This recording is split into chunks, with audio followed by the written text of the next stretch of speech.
Na posvetu časnika Finance o elektrifikaciji voznega parka v slovenskih podjetjih smo govorili predvsem o tem, kaj potrebujejo, katere informacije podjetja, v katerih razmišljajo o tem, da bi se odločili za nakup električnega vozila. Nekatera podjetja, ki že imajo takšen avto, so povedala svoje izkušnje. Preverili smo pa tudi tehnične podrobnosti, ki jih je treba izpolniti, če želi podjetje imeti svojo polnilno postajo ali več svojih polnilnih postaj, in pa tudi kakšne priložnosti prinaša elektrifikacija slovenskemu gospodarstvu.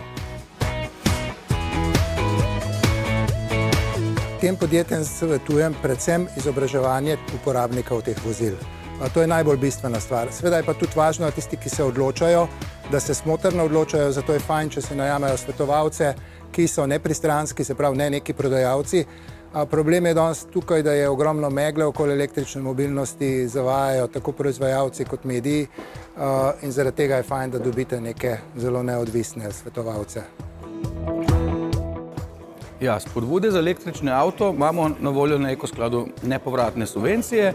Za čisti električni avto nepovratna subvencija znaša 7500 evrov za fizične osebe. Za plug-in hibride je tudi na voljo subvencija, ki je nižja, znaša 4500 evrov.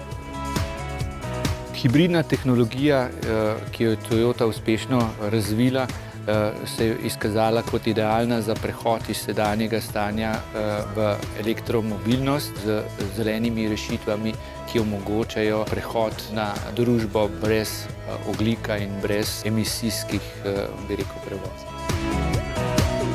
Slovenska podjetja, če bodo sodelovala, imajo veliko priložnost izkoristiti elektrifikacijo prometa.